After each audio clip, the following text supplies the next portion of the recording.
Assalamu alaikum to everyone. Hope you are doing well.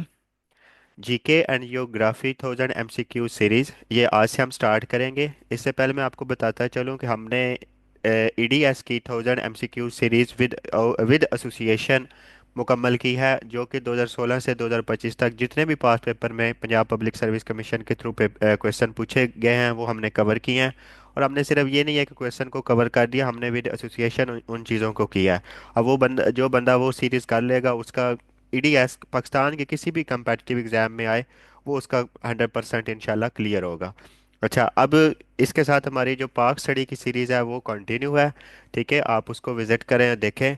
और आज से हम जीके और जियोग्राफी को लेके चलेंगे।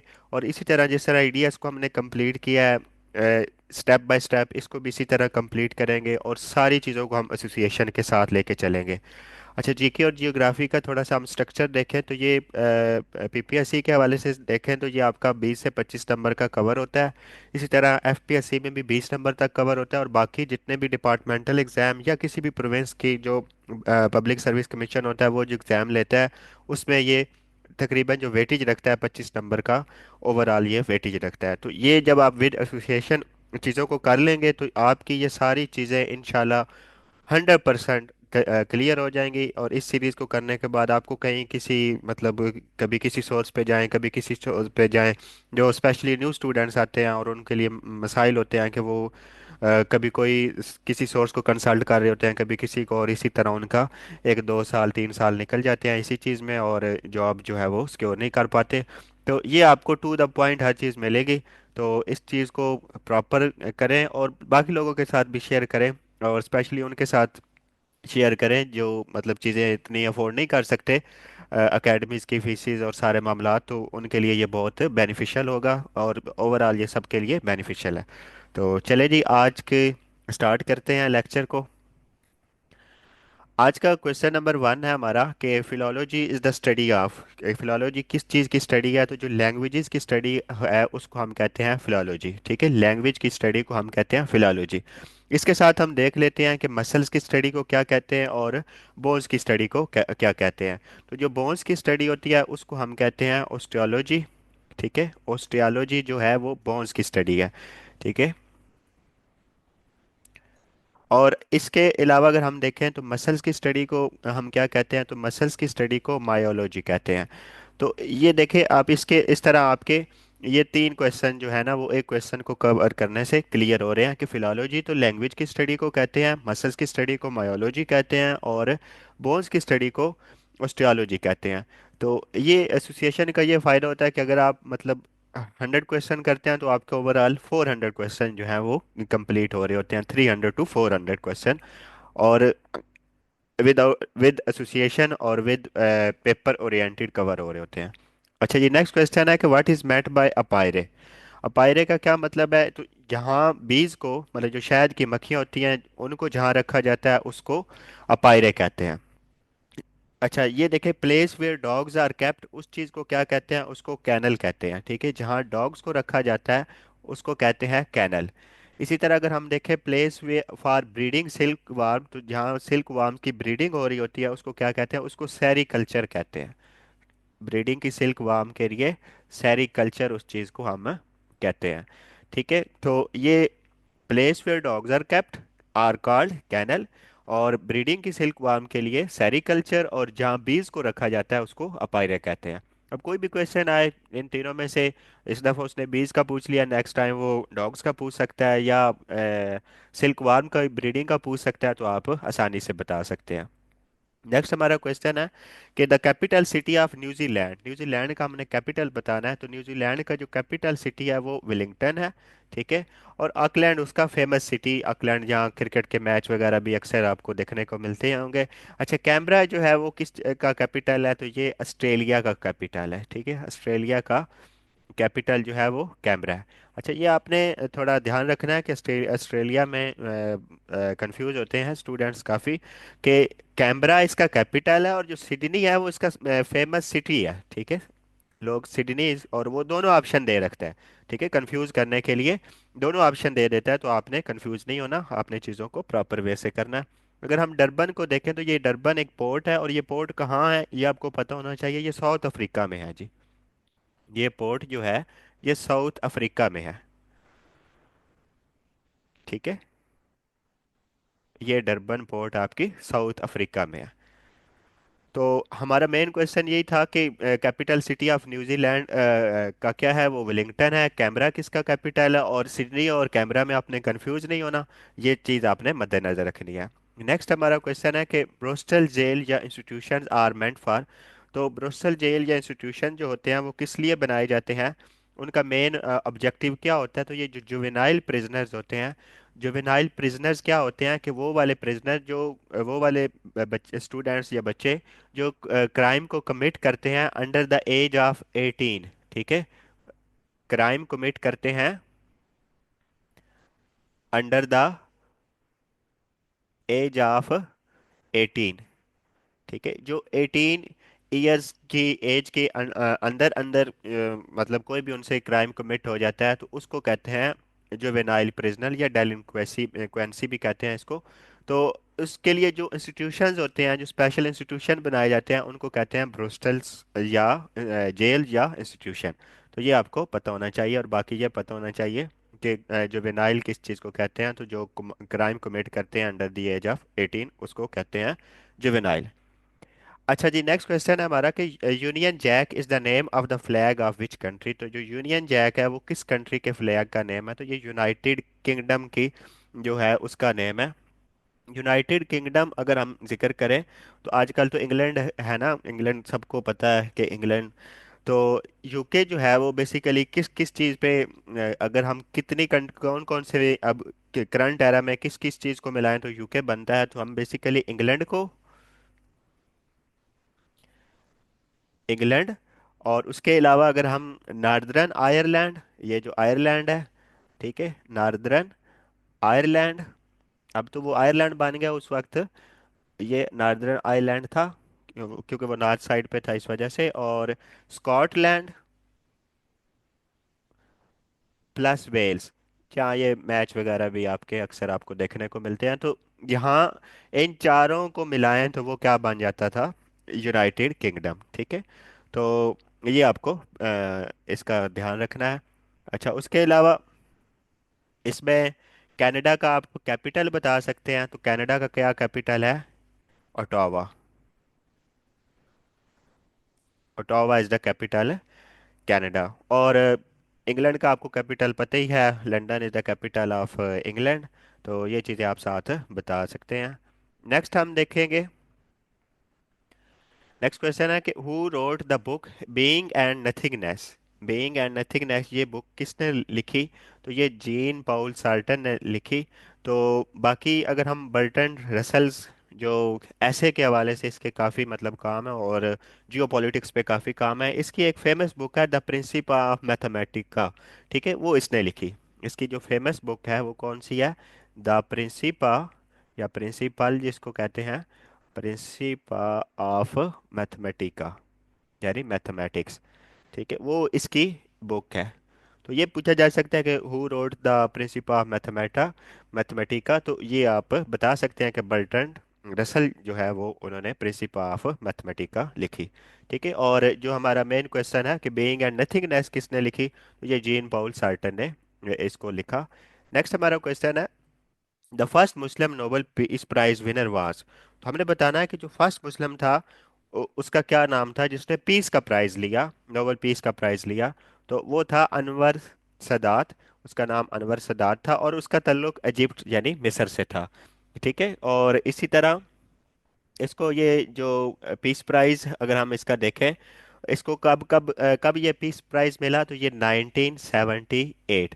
अच्छा, इसके अलावा ये अनवर सादात ये रहा है, प्रेसिडेंट भी रहा है मिस्र का। तो ये जो सादात है ये प्रेसिडेंट किस एरा में रहा है, ये हम देख सकते हैं इधर। तो ये प्रेसिडेंट कब कब रहा है वो हम देख लेते हैं। तो इसकी प्रेसिडेंट का टेन्योर है जी 1970 से लेके 1981। ठीक है, ये प्रेसिडेंट रहा। यासर अरफात ऑफ पैलेस्टाइन, हुआ यासर अरफात, क्योंकि आजकल ये गजा और इसराइल की जंग की वजह से काफ़ी मतलब हिट टॉपिक है, तो हम इसको देख लेते हैं। ये चेयरमैन रहा है PLO, जो पैलेस्टाइन लिबरेशन ऑर्गेनाइजेशन है, उसका ये चेयरमैन रहा है 1969 टू 2004। ये चेयरमैन था इस ऑर्गेनाइजेशन का। अच्छा, उसके अलावा अगर हम देखें तो ये प्रेसिडेंट रहा है पैलेस्टाइन का। ये कब कब ये प्रेसिडेंट बंदा ये जो रहा है, तो ये टिल डेथ रहा है प्रेसिडेंट भी। और इसकी अगर हम डेथ को देखें तो वो कौन सा ईयर है? अच्छा, वो 2004 है। अच्छा, इसकी हम डेथ की बात कर रहे थे, तो ये प्रेसिडेंट तो रहा 19 मतलब कि, जो सिलेक्ट हुआ ये प्रेसिडेंट यासर अरफात, तो ये 1989 में सिलेक्ट हुआ।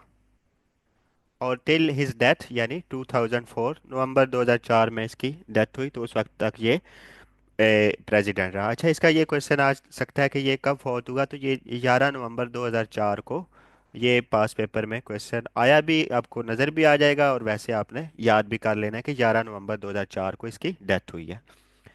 इसके अलावा अगर हम देखें तो ये Ahmed doctor Ahmed Hassan Zewail of Egypt, ये भी इजिप्ट के थे। इन्हें भी नोबेल प्राइज़ मिला है। तो इन्हें कब नोबेल प्राइज़ मिला और किस फील्ड में मिला? इन्हें केमिस्ट्री में नोबेल प्राइज़ मिला है जी। केमिस्ट्री में इनको नोबेल प्राइज़ मिला है 1989 में। ठीक है, डॉक्टर साहब को केमिस्ट्री में, और इनका ताल्लुक भी किससे था? इजिप्ट यानी मिस्र से था। तो ये चीज़ें आपको क्लियर करनी है साथ साथ। और अगर हम ये देखें कि पैलेस्टाइन PLO कब बनी, पैलेस्टाइन लिबरेशन ऑर्गेनाइजेशन, तो ये 1964 में बनी। नेक्स्ट हमारा क्वेश्चन है कि which of the following is not related to disarmament. मतलब डिसआर्मामेंट कहते हैं कि जो असले की तखफीफ होती है उसको डिसआर्मामेंट कहते हैं। तो अगर इस चीज़ को हम देखें तो ये जो नेटो है वो जो है वो बेसिकली मिलिट्री अलायंस है 32 कंट्रीज़ का। तो वो डिसआर्मामेंट से रिलेटेड नहीं है। बाकी जितनी भी ये ट्रीटीज़ हुई हैं, NPT नॉन प्रोलिफरेशन ट्रीटी, और इसी तरह साल्ट है, CTBT है, तो ये सारी ट्रीटी जो है ये डिसआर्मामेंट के रिलेटेड हैं। तो साल्ट का एब्रीवेशन आपसे पूछा जा सकता है, तो साल्ट का एब्रीवेशन हम क्या होता है जी? Strategic arms limitation talk. ठीक है, स्ट्रेटजिक आर्म्स,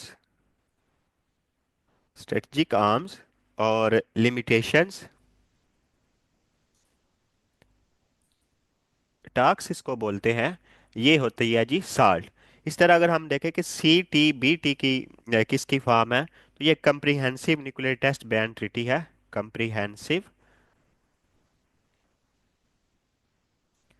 ठीक है, ये शॉर्ट फॉर्म लिख रहा हूँ। न्यूक्लियर टेस्ट बैन ट्रीटी, ये आपकी होगी CTBT। और ये CTBT कब मतलब साइन हुई ट्रीटी? ये 1996 में साइन हुई। अच्छा, उसके बाद है NPT नॉन प्रोलिफरेशन ट्रीटी। ये साइन कब हुई? ये साइन 1968 में हुई, और जो केम इनटू फोर्स हुई, फोर्स कब हुई? फोर्स ये हुई 1970s में। ठीक है, तो ये आपको पता होना चाहिए ये इनकी ट्रीटीज के बारे में। अच्छा, नेटो का अगर जिक्र आया तो नेटो का के बारे में कुछ हम चीज़ें डिस्कस कर सकते हैं। नेटो को हम देख लेते हैं।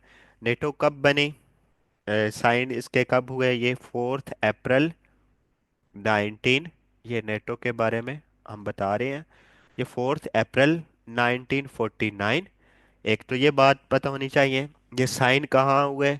ये वाशिंगटन, जो कि कैपिटल है किसका? USA का, DC में। DC किसको कहते हैं? डिस्ट्रिक्ट ऑफ कोलंबिया को कहते हैं। ठीक है। अच्छा, नेटो का उसके बाद हम हेडक्वार्टर बता सकते हैं, ये ब्रसल्स में है। ब्रसल्स कहाँ है? ये बेल्जियम का सिटी है। ठीक है। अगर इसके हम फाउंडिंग मेंबर्स देखें, FM देखें, फाउंडिंग मेंबर्स नेटो के 12 थे, जो कि 1949 में हुए थे। अच्छा, ये क्वेश्चन आजकल बड़ा पूछा जाता है और पूछा जा भी सकता है नेक्स्ट भी आपसे, कि latest member who joined the NATO. तो जो लेटेस्ट मेंबर है वो स्वीडन है, जिसने 2024 में ज्वाइन किया, मार्च 2024 में। ठीक है, ये नेटो के बारे में आपसे ये पूछा जा सकता है। और इससे पहले जिसने ज्वाइन किया था 2023 यानी 2023 में, वो फिनलैंड था। और उससे पहले 2020 में अगर हम देखें तो वो नॉर्थ मैसिडोनिया था। ठीक है, ये आपको तीनों मेन जो है पता होना चाहिए। अच्छा, वो जो अगर पंजाब पब्लिक सर्विस कमीशन की बात करें तो वो जो क्वेश्चन पूछ रहा है वो पास पेपर से अगर उठाए तो वो सेम पुराना नॉर्थ मैसिडोनिया वाला पूछ लेता है। तो वो आपके लेटेस्ट मेंबर्स का अगर पूछे तो वो ऑप्शन में नॉर्थ मैसिडोनिया और नन ऑफ दीज दे रखता है। तो वो नॉर्थ मैसिडोनिया उसके हिसाब से अभी उसने अपडेट नहीं किया, अगर अपडेट करे तो ये। अच्छा, उसके बाद करंट मेंबर आपसे पूछे तो करंट मेंबर्स हम बता सकते हैं कि इसके कितने हैं, 32 अब हो चुके हैं इसके मेंबर। अच्छा, नेटो का ऑब्जेक्टिव क्या था? इसका ऑब्जेक्टिव मैं आपको बता दूं कि इसका ऑब्जेक्टिव ये है कि safeguard the allies freedom by political and military means. ठीक है, पॉलिटिकली भी और मिलिट्री से भी।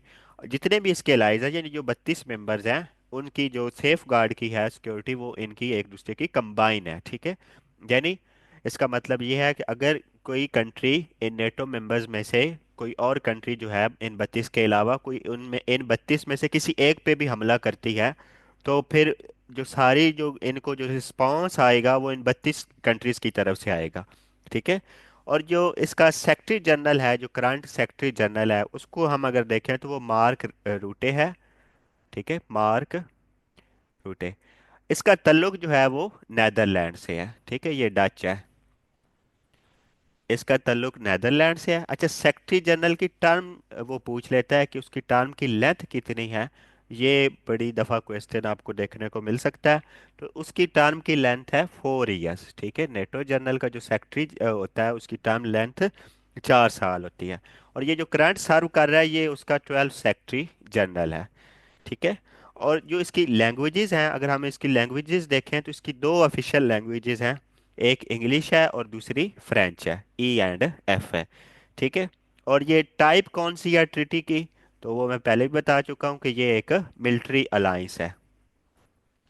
ठीक है, नेटो पे हम इसलिए फोकस कर रहे हैं कि वो हर पेपर में और या हर दूसरे पेपर में वो नेटो के हवाले से कोई ना कोई क्वेश्चन आपसे पूछ सकता है। ठीक है, तो इसलिए हम इसको ज़्यादा मतलब इसको ले रहे हैं। ठीक है, तो ये चीज़ें आपसे पूछी जा सकती है नेटो के हवाले से। अब हम देख लेते हैं कि नेक्स्ट हमारा क्या क्वेश्चन है। और नेटो में को हमने इन डिटेल डिस्कस कर लिया। नेक्स्ट हमारा क्वेश्चन है the author of the Great Gatsby was. तो इसके ऑथर का नाम बताना है। तो ये एफ स्कॉट फिट्स जेराल्ड है इसके ऑथर का नाम। ये आपका जो मेन क्वेश्चन है कि ये सिर्फ बुक के जो ऑथर हैं उनका आपने नाम बताना है। ये इसका मेन क्वेश्चन है और इसमें कोई बात नहीं है। तो ये अमेरिकन जो है इसका ताल्लुक जो है एफ स्कॉट का वो अमेरिका से है। नेक्स्ट हमारा क्वेश्चन है जी, the president of world bank is. तो वर्ल्ड बैंक का अगर प्रेसिडेंट हम देखें तो वो करंट प्रेसिडेंट जो है वो वर्ल्ड बैंक का वो अजय बंगा है। और ये ताल्लुक इंडिया से है, इंडियन ओरिजिन है। 14 ये प्रेसिडेंट हैं जी। और इसके प्रेसिडेंट की जो वर्ल्ड बैंक के प्रेसिडेंट की लेंथ होती है, टर्म लेंथ, वो 5 ईयर होती है। ठीक है, ये आपने लाजमी याद रखना है। नेटो का हमने अभी डिस्कस किया, उसके जो सेक्रेटरी जनरल की लेंथ होती है वो 4 इयर्स होती है। वर्ल्ड बैंक के जो प्रेसिडेंट की लेंथ होती है वो 5 इयर्स होती है। ये आपने इसको मद्देनजर रखना है। अच्छा, उसके अलावा वर्ल्ड बैंक का ये देख लें कि ये बान की मून साहब थे। तो ये भी सेक्रेटरी जनरल रहे हैं। ये बान की मून किस लिए फेमस पर्सनैलिटी हैं? ये 8 SG रहे हैं, यानी सेक्रेटरी जनरल रहे हैं यूनाइटेड नेशन के। ठीक है, ये बान की मून। और ये कब से कब रहे हैं? ये 2007 से 2016 तक ये सेक्रेटरी जनरल उनके रहे हैं। अच्छा, इस तरह जिम योंग किम ये प्रेसिडेंट रहे हैं वर्ल्ड बैंक के। और ये 12 प्रेसिडेंट थे वर्ल्ड बैंक के। और ये इनकी जो टर्म लेंथ थी वो 2012 से 19 तक ये वर्ल्ड बैंक के प्रेसिडेंट रहे हैं। अच्छा, उसके बाद वर्ल्ड बैंक की एस्टेब्लिश कब हुई ये आपको पता होनी चाहिए। ये जुलाई दो 1944 में। ठीक है, जुलाई 1944 में ये वर्ल्ड बैंक एस्टेब्लिश हुई। वर्ल्ड बैंक का हेडक्वार्टर आपको पता होना चाहिए। तो ये वाशिंगटन DC है। ठीक है, अमेरिका में। वर्ल्ड बैंक के टोटल जो मेंबर्स हैं, ये क्वेश्चन पूछा जा सकता है आपसे। तो ये जो मेंबर्स हैं इसके वर्ल्ड बैंक के, वो टोटल जो मेंबर्स हैं वो 1 89 है। ठीक है, तो वर्ल्ड बैंक के मेंबर्स की जो स्ट्रेंथ है वो 89 है।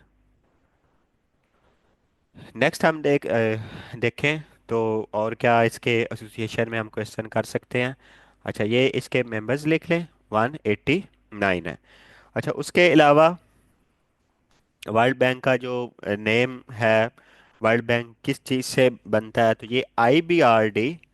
ठीक है, इंटरनेशनल इसका ये भी पूछा जा सकता है कि IBRD, तो ये भी वर्ल्ड बैंक को ही कहते हैं। अगर IBRD प्लस IDA, ठीक है, इसको मिला दें तो ये बन जाता है जी वर्ल्ड बैंक। ठीक है, IBRD भी, तो IBRD अक्सर वो पूछ लेता है कि ये स्टैंड फॉर क्या करता है।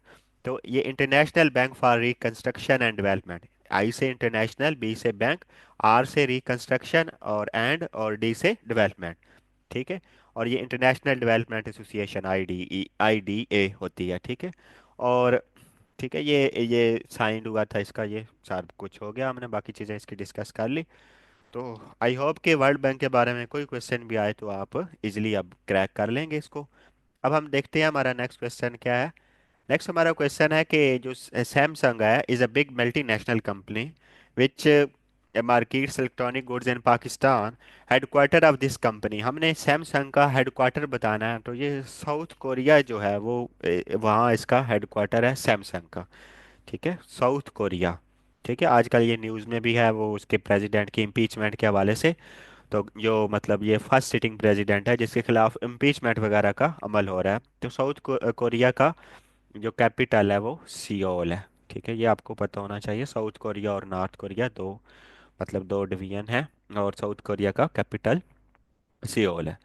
चाइना का अगर हम कैपिटल देखें तो वो बीजिंग है। ठीक है, आपने ये शंघाई और बीजिंग में कंफ्यूज नहीं होना।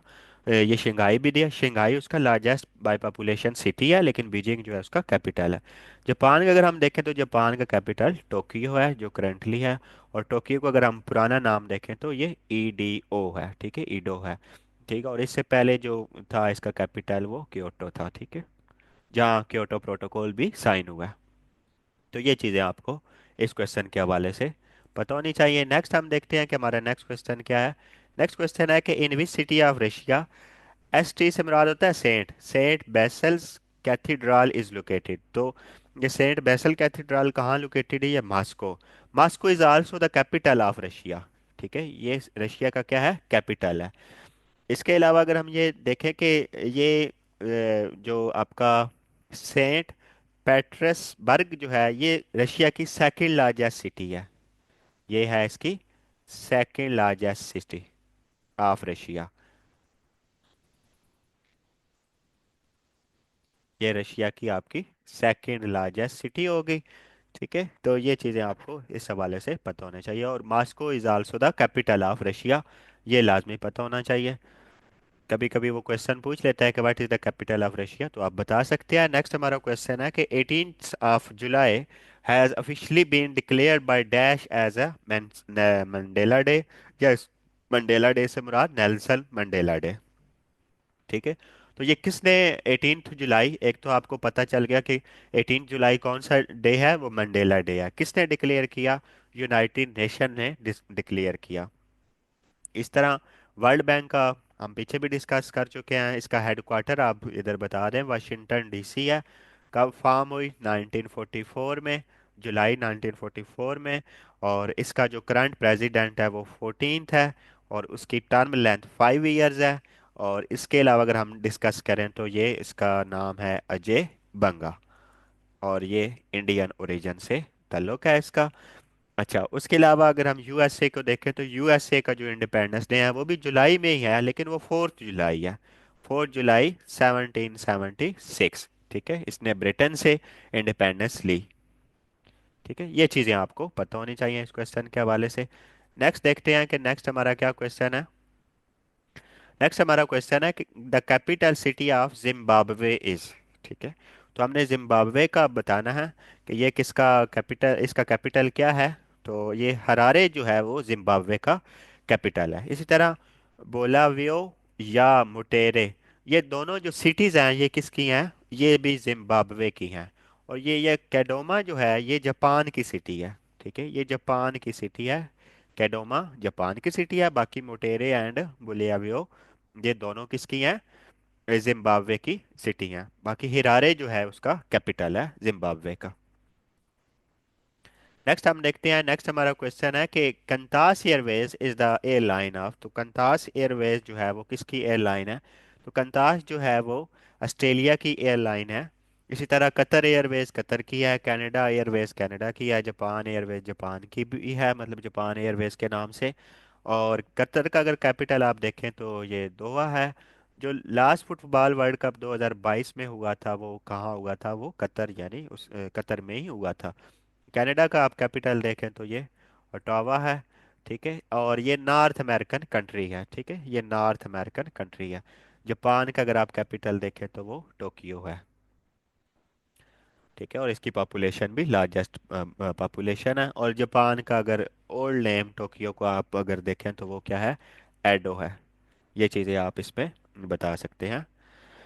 नेक्स्ट हम देखते हैं, नेक्स्ट हमारा क्या क्वेश्चन है। इसमें तो हम डिफरेंट कैपिटल्स को भी डिस्कस किया और एयरलाइंस को भी डिस्कस किया। नेक्स्ट हमारा क्वेश्चन है कि the Rio de Janeiro earth summit took place in, तो ये अर्थ में जो समिट थी ये कहाँ हुई, तो ये जून 1992 में हुई, ये पूछ रहा है।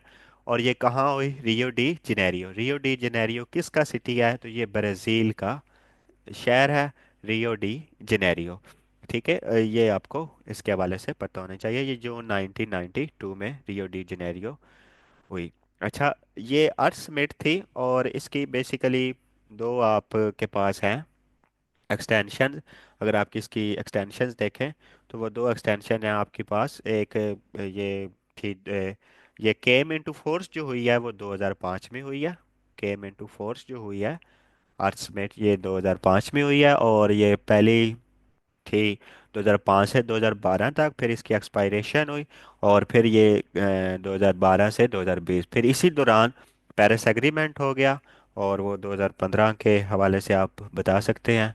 और मेन जो आपका इधर मेन अब जो है वो कोप के नाम से आपकी हर साल मीटिंग हो रही है। तो ये आपने चीज़ें देखनी है इसमें। जो अभी 28 मीटिंग हुई थी वो कतर में हुई थी। नेक्स्ट हमारा क्वेश्चन है कि और अभी जो रिसेंट इसकी मीटिंग हुई है वो कजाकिस्तान में हुई है, COP 29। Baltoro glacier is found in ranges of Pakistan, तो बल्टोरो ग्लेशियर पाकिस्तान की किस रेंज में है, तो ये कराकरम रेंज में है। ठीक है, और जो क्वेश्चन आता है कि केटू किस रेंज में है, तो केटू जो है पाकिस्तान की दुनिया की सेकंड हाईएस्ट पीक और पाकिस्तान की हाईएस्ट पीक वो केटू है। और वो किस में रेंज किस में है, वो कराकरम में है।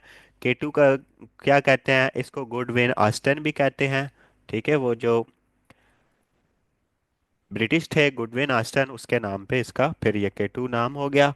अच्छा, बाकी हम देख लेते हैं कि कराकरम में कौन कौन से ग्लेशियर्स हैं। जितने भी कराकरम रेंज में ग्लेशियर्स हैं हम उनको स्टडी कर लेते हैं। बाइफो ग्लेशियर का क्वेश्चन आ जाए, ये बल्टोरो बल्टोरो का आ जाए। ठीक है, जो आ भी चुका है। और इसके अलावा सियाचिन का आ जाए। ठीक है, सियाचिन जो पाकिस्तान का वैसे सबसे लार्जेस्ट ग्लेशियर भी है, जिसकी 76 किलोमीटर लेंथ भी है। ये भी आप बता सकते हैं। अच्छा, ये सारे ये सारे किस रेंज में हैं, ये सारे इसी रेंज में हैं, कराकरम रेंज में। ठीक है, नेक्स्ट हम देखते हैं। नेक्स्ट हमारा क्वेश्चन है कि गवादर इज सिचुएटेड इन, तो गवादर कहाँ है, तो गवादर सिचुएटेड कहाँ है जी, ये बलूचिस्तान में है। गवादर बेसिकली परचेज किससे की थी, ओमान से की थी। कब की थी, 8 दिसंबर 1958 को, 8 दिसंबर 1958 को। और किसके एरा था, किसने परचेज की थी, तो ये फिरोज खान नून ने परचेज की थी, जो उस वक्त के प्राइम मिनिस्टर थे फिरोज खान नून।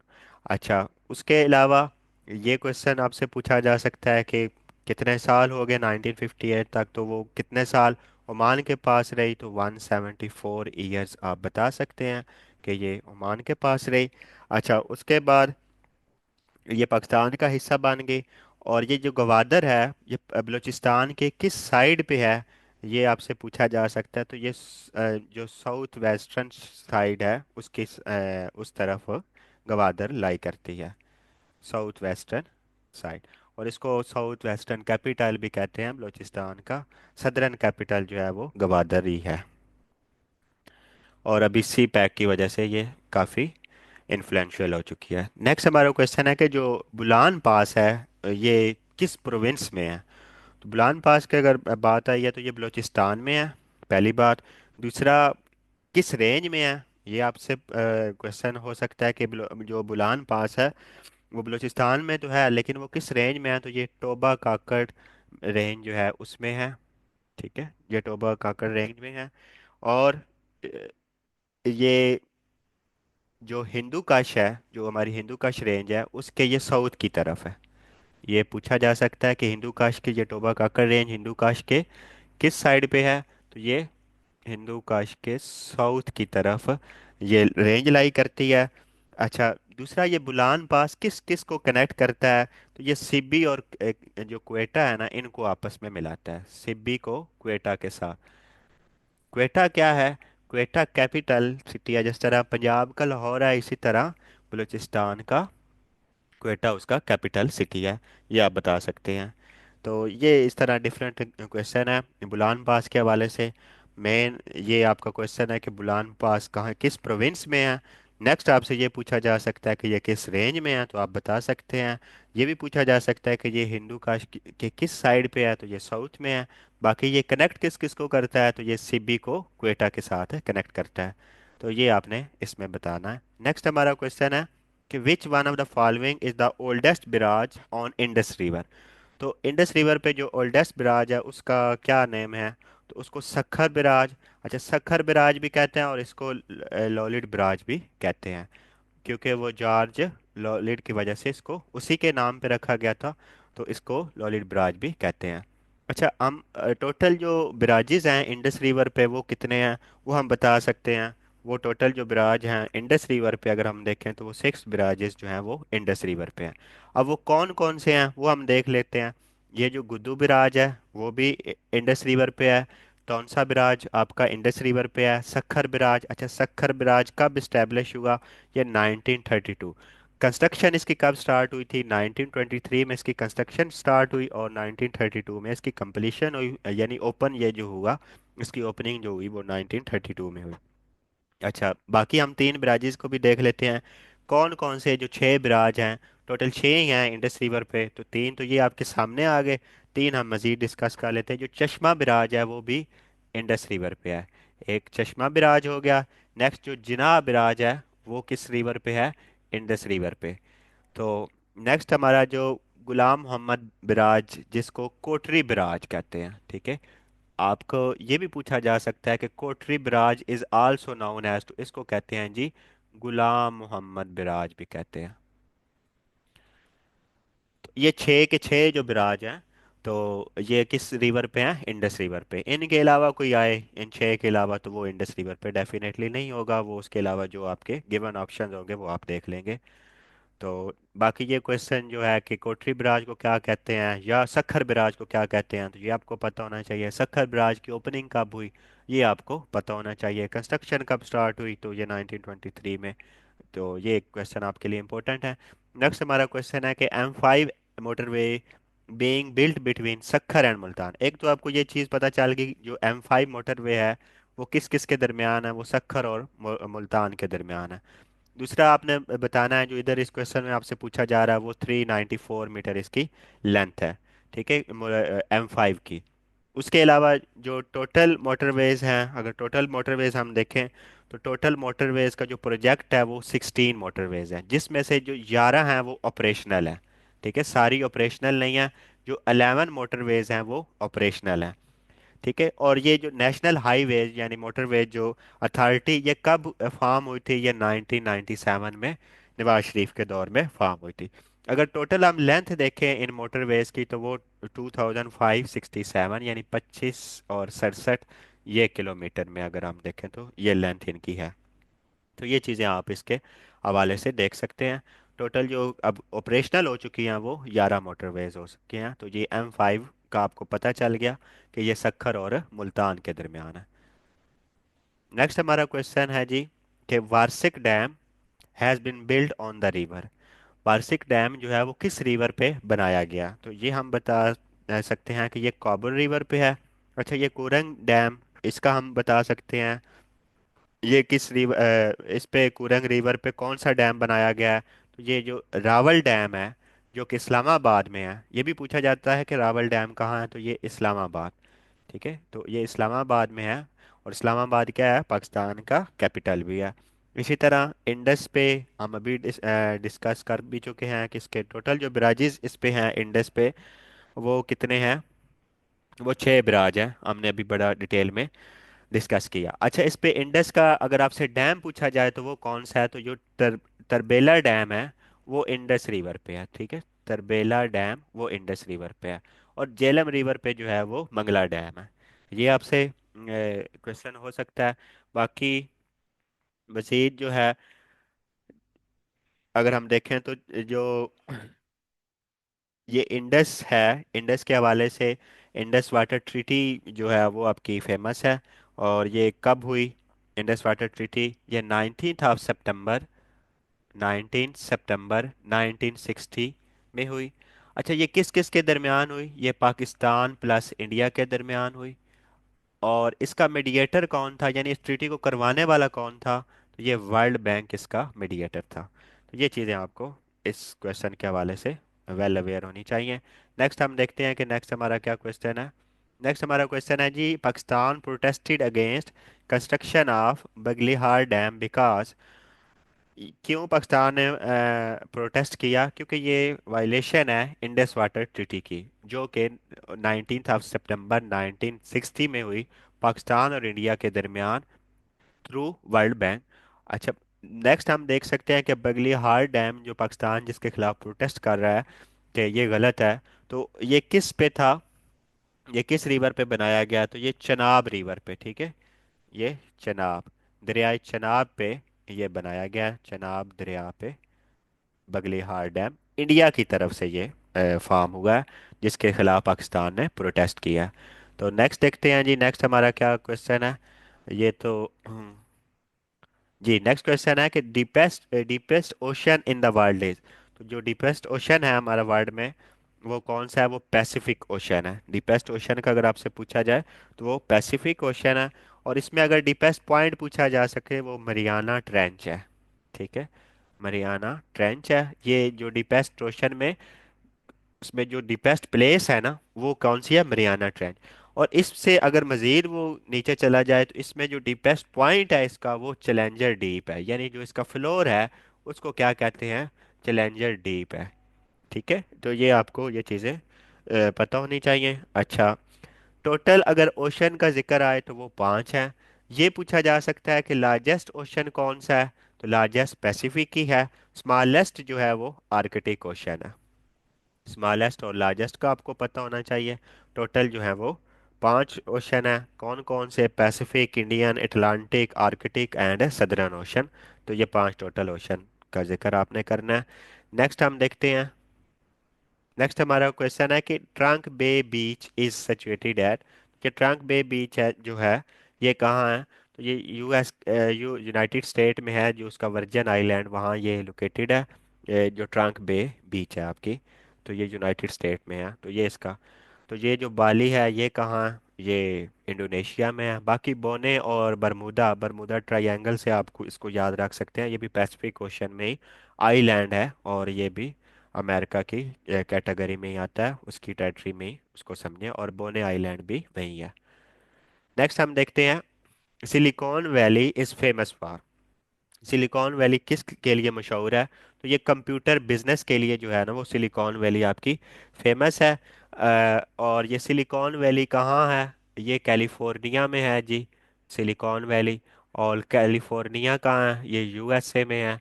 अच्छा, नेक्स्ट आपसे ये पूछा जा सकता है कि what is the largest state of popul USA by population, तो वो यही है। तो ये बाय पॉपुलेशन लार्जेस्ट है, यानी सबसे आबादी इसी स्टेट की है।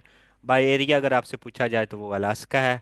ठीक है, अलास्का जो है वो परचेज स्टेट है, किससे परचेज की थी, रशिया से की थी। कब की थी, 1967 में की थी, ये आप चीज़ें बता सकते हैं इसके हवाले से। और ये सिलिकॉन वैली फेमस किसके लिए है, ये कंप्यूटर बिजनेस के हवाले से फेमस है।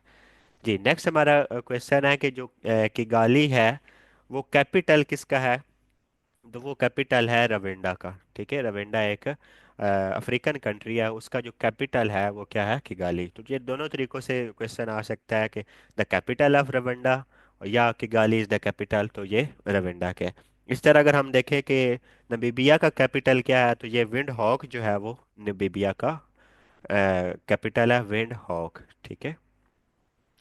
नेक्स्ट हम देख सकते हैं कि टोगो का कैपिटल लूम है, loom is the capital of Togo. और युगांडा का कैपिटल कंपला है। ठीक है, युगांडा का कैपिटल कंपला है। और ये सारी जो कंट्रीज लिखी हुई हैं ये अफ्रीकन कंट्रीज हैं। ठीक है, अफ्रीकन कॉन्टिनेंट में ये लाई करती हैं। नेक्स्ट हमारा क्वेश्चन है कि which of the given country is not Scandinavian country. तो स्कैंडिनेवियन को अगर हम पहले देखें तो जो स्कैंडिनेवियन पेनिनसुला के साथ जो कंट्रीज आती हैं, जो उसकी बेल्ट में आती हैं, उसको कहते हैं स्कैंडिनेवियन कंट्रीज। तो ये इसमें से हमने बताना है कि कौन सी कंट्री जो स्कैंडिनेवियन में नहीं है। तो जो पोलैंड है वो स्कैंडिनेवियन कंट्री में कंसिडर नहीं होता। पोलैंड का अगर आप कैपिटल देखें तो वो वारसा है। ठीक है, ये काफ़ी दफ़ा पूछा गया है, तो ये आपको पता होना चाहिए पोलैंड का कैपिटल। अच्छा, ये नॉर्वे, डेनमार्क और स्वीडन, ये तीनों जो है ना ये से स्कैंडिनेवियन कंट्री हैं। और ये टोटल तीन कंट्रीज हैं स्कैंडिनेवियन में, नॉर्वे, डेनमार्क और स्वीडन। ठीक है, नॉर्वे में, नॉर्वे इस हवाले से मशहूर है कि जो नोबेल पीस प्राइज है वो नॉर्वे में, और नॉर्वे के कैपिटल ओस्लो में दिया जाता है। डेनमार्क अगर आप कैपिटल देख लें तो वो कोपनहेगन है, Copenhagen is the capital of Denmark. तो जो नोबेल पीस प्राइज है वो कहाँ दिया जाता है, नॉर्वे में। और नॉर्वे की किस जगह में, उसके कैपिटल में, और उसका कैपिटल कहाँ है, वो कौन सा है, वो ओस्लो है। नेक्स्ट हम देखते हैं कि कार्बन क्रेडिट्स इंट्रोड्यूस इन। तो ये बेसिकली कार्बन क्रेडिट्स जो इंट्रोड्यूस हुए वो क्योटो प्रोटोकॉल में इंट्रोड्यूस हुए। कार्बन क्रेडिट से क्या मुराद है, कार्बन क्रेडिट्स का मतलब है कि आप कितनी क्वांटिटी जो है वो कार्बन की यूज़ कर सकते हैं। तो क्योटो प्रोटोकॉल का थोड़ा सा अगर हम देखें तो ये क्योटो क्या क्या है, ये जापान में है, यानी जापान की सिटी है। तो ये कब हुआ, ये 11 दिसंबर 1997। अच्छा, 1997 का जिक्र आया तो हमारी जो मोटरवे है उसकी जो एस्टेब्लिशमेंट हुई है वो 1997 में हुई है, और जो क्योटो प्रोटोकॉल हुआ है वो भी 1997 में हुआ है। तो आप इस तरह इसको याद रख सकते हैं। ये साइन तो 1997 में हो गया ये, लेकिन ये जो अफेक्टिव हुआ, जो क्योटो प्रोटोकॉल है वो जो अफेक्टिव हुआ वो 2005 में हुआ, यानी 16 फेब 2005 को ये अफेक्टिव हुआ। इसके बाद अगर आप इसके बारे में बताना चाहेंगे कि ये क्योटो प्रोटोकॉल का ऑब्जेक्टिव क्या था, यानी मेन इसका क्या मकसद था। तो इसका मकसद ये था कि हमने जो ग्रीन हाउस गैसेस हैं उनकी एमिशंस को रिड्यूस करना है। तो ग्रीन हाउस गैसेस के बारे में अगर आपने जानना है तो वो आप ईडीएस की सीरीज़ में जाके बड़ा डिटेल में हमने उसको डिस्कस किया है। ग्रीन हाउस गैसेस क्या होती हैं, कैसे उस अफेक्ट कर रही हैं, वो सारी चीज़ें हमने ईडीएस पे डिस्कस कर दी हैं। अच्छा, जो इसका जो पहला टेनोर था ना क्योटो प्रोटोकॉल का वो 2005 से 2012 था। ठीक है, 2012। और जो सेकंड फिर इसकी एक्सटेंशन हुई, दोहा में जो मीटिंग हुई एक्सटेंशन की, और वो 2012 से 2020 तक हुआ। तो ये प्रॉपर मतलब इम्प्लीमेंटेशन नहीं हो सकी। तो इसी के दौरान पेरिस क्लाइमेट एग्रीमेंट हो गया 2015 में। और अब उसके यानी पेरिस, पेरिस कहाँ है, फ्रांस में है, फ्रांस का कैपिटल भी है और ये फ्रांस का सिटी भी है। तो पेरिस उधर ही है। तो वहाँ ही उसकी फर्स्ट अर्थ सॉरी फर्स्ट जो समिट थी वो भी पेरिस में ही हुई। अच्छा, उसके अलावा अगर आप देखें तो अब ये जो आपकी समिट्स हो रही हैं ये कोप के नाम से हो रही हैं। ठीक है, अभी रिसेंटली अगर हम देखें तो इसकी COP29 हुई है, जो कि आपके ये सेंट्रल एशिया की कंट्री कजाकिस्तान में अजरबैजान में हुई है। ठीक है, अजरबैजान में। ये COP29। अगर COP28 जिसकी प्रेसिडेंसी जो थी वो पाकिस्तान के करंट प्राइम मिनिस्टर शहबाज शरीफ के पास थी, वो जो हुई है वो दोहा यानी कतर में हुई है। और ये 28 थी। और इसके अलावा अगर आप 27 देखें COP 27 दुबई में हुई थी। ठीक है, ये दुबई में हुई थी। जिसको, और दुबई क्या है, कहाँ है, तो ये यूनाइटेड अरब अमीरेट्स में, यूएई। यूएई की आप कितनी टोटल हैं, मतलब स्टेट्स कह लें तो वो 7 स्टेट्स हैं। तो ये सारी चीज़ें आप क्योटो प्रोटोकॉल के हवाले से डिस्कस कर सकते हैं। नेक्स्ट हमारा क्वेश्चन है जी कि O I C has its headquarters at. O I C, तो ओ आई सी का क्या मतलब है, ऑर्गेनाइजेशन ऑफ इस्लामिक कॉपरेशन। तो इसका हेड क्वार्टर जो है वो जद्दा में है, ओ आई सी का। अच्छा, ये ओ आई सी कब बनी, ये 25 सितंबर 1969 में। और किस जगह बनी, रबात में। ठीक है, रबात में ये फार्म हुई। इसके जो टोटल मेंबर्स हैं करंटली वो 57 है, जिसमें जो मुस्लिम पॉपुलेटेड कंट्रीज हैं वो 48 हैं, और जो प्योरली मतलब जिनमें मुस्लिम की ज़्यादा पॉपुलेशन है, डेंस पॉपुलेटेड फ्राम मुस्लिम्स, वो 48 है। ओवरऑल जो कंट्रीज हैं वो 57 है। लैंग्वेजेस अगर हम इसकी ऑफिशियल देखें तो वो तीन हैं। कौन कौन सी हैं, एक आपकी इंग्लिश है। ठीक है, जो ऑफिशियल लैंग्वेजेस हैं, ठीक है, इंग्लिश है। दूसरी फ्रांसीसी है, यानी फ्रेंच है। और उसके अलावा तीसरी जो मेन लैंग्वेज है वो अरबी है। ये इसकी तीन जो है वो लैंग्वेजेस हैं। इसका अगर हम हेड क्वार्टर देखें तो वो जद्दा यानी सऊदीया में है। ठीक है, जद्दा सऊदी अरेबिया में है। और जो करंट सेक्रेटरी जनरल हैं इसके वो हैं जी हसीन इब्राहिम ताहा।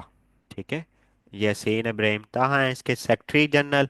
और इनका ताल्लुक, जो कंट्री पूछी जा सकती है तो वो चैड से, अफ्रीकन कंट्री चैड है, उससे ताल्लुक है। ये 12th सेक्रेटरी जनरल हैं इसके। और अगर हम ये देखें कि इसकी टर्म लेंथ कितनी होती है सेक्रेटरी जनरल की, तो वो टर्म लेंथ इसकी 5 ईयर सेक्रेटरी जनरल की होती है, जो ओआईसी का सेक्रेटरी जनरल होता है। अच्छा, एक और जो इम्पोर्टेंट क्वेश्चन आपसे ओआईसी के हवाले से पूछा जाता है वो ये है कि ओआईसी का जो नेम चेंज हुआ था, पहले इसका नेम था ऑर्गेनाइजेशन ऑफ इस्लामिक कॉन्फ्रेंस। जब ये 1969 में इस्टेब्लिश हुई ना, पहले इसमें ओआईसी यानी ऑर्गेनाइजेशन ऑफ इस्लामिक कॉन्फ्रेंस लगता था। ठीक है, ये कॉन्फ्रेंस थी। फिर 2011 यानी 28 और 30 जून जो 2011 में इसकी समिट हुई, 38 मीटिंग जो हुई थी फॉरेन मिनिस्टर्स की, उसमें इसका नाम जो है वो चेंज हुआ।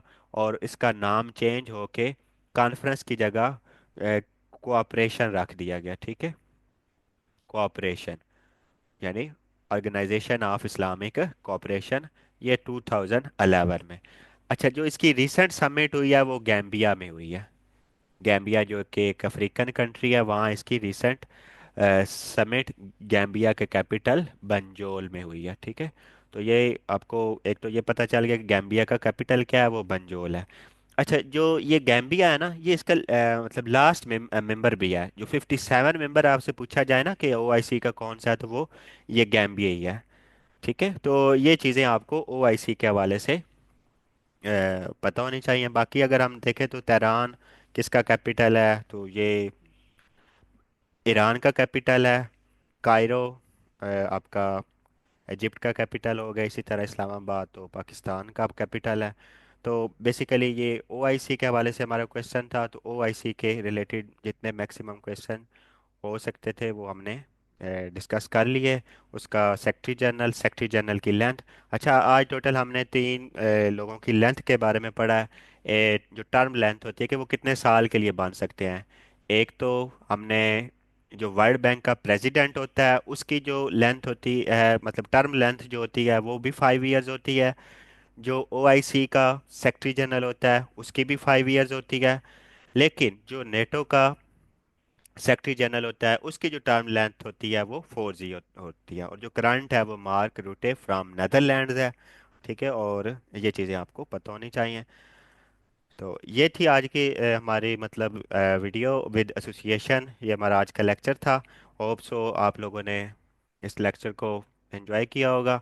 और इस लेक्चर को मैक्सिमम लोगों तक शेयर करें ताकि जो बच्चे मतलब नहीं भी कर सकते ओवरऑल एकेडमिक्स को अफोर्ड, तो उनकी एक प्रॉपर एसोसिएशन के साथ और एक ही जगह से तैयारी हो जाए, ताकि उनको ऐसा ना हो कि वो साल 2 साल इधर उधर भागते रहें और अपने प्रॉपर सिलेक्शन ना ले सकें, और फिर फेड अप हो जाएं, तो उससे बेहतर ये है कि मैक्सिमम लोगों तक, अपने दोस्तों तक, भाइयों तक इन चीज़ों को पहुंचाएं, ताकि सबका फ़ायदा हो।